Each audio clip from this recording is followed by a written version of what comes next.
इस्तीफा देले धर्मेंद्र प्रधान। केंद्र शिक्षा मंत्री पदरु धर्मेंद्र प्रधान इस्तीफा देछन्ते। धर्मेंद्र तांको इस्तीफा पत्र प्रधानमंत्री नरेंद्र मोदी को देछन्ते। एने सोशल मीडिया रे पोस्ट करिसन्ते धर्मेंद्र प्रधान, जो थरे से लिखिसन्ते, विगत 4 दशंधिरु अधिक समय धरी छात्र, शिक्षक और शिक्षा सुधार पई समर्पित रहिछे। मोर सबुबेले विश्वास एक सशक्त, समावेशी और दूरदर्शी शिक्षा व्यवस्था ही सशक्त राष्ट्रर आधारशिला होइथाय। मु देशर युववर्गक आकांक्षा, भावना और सेमानक न्यायोचित अपेक्षा को गंभीरतार सहित सम्मान करे। भारतर युवपीढ़ी स्वप्न साकार करने आम समस्तक राजनैतिक और सामाजिक जीवनर नैतिक संकल्प।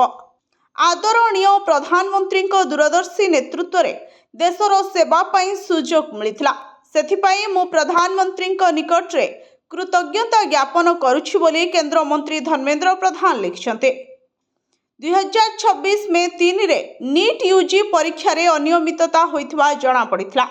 तुरंत भारत सरकार अनियमिततार तदंत भार सीबीआई को देवा सह परीक्षा बातिल करथिले। एथिसह पुनः परीक्षा तारीख मध्य धार्य करा जायथिला।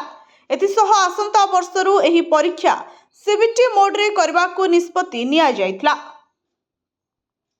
एही समय रे सरकार को प्रमुख प्राथमिकता थिला 20 लाखर अधिक छात्र छात्री परीक्षा सुचारू रूपे आयोजित करबा।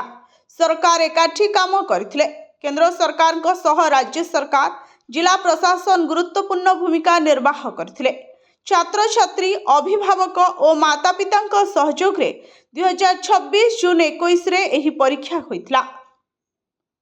प्रथम दिनर ही एथिपाई दायित्व नैथिले एवं केबे परिस्थिति मुह फेराई नथिले। मो संकल्प थिला आमे कोनोसी मेधावी छात्र छात्री संभावना परीक्षा को माफिया पाई खराब हेबाकू देबु नाही। कोनोसी छात्र छात्री सह अन्याय हेबाकू देबु नाही। 16 जुलाई रे नीट यूजी परीक्षा फल घोषणा होइथिबा बेले परिणाम संतोषजनक रहितला, जोंथरे गरीबरू आसीथिबा मेधावी छात्र छात्री को मध्य सफलता मिलिथिला। मु सबुबेले गणतंत्रर शक्ति उपरे अतुट विश्वास रखि आछे।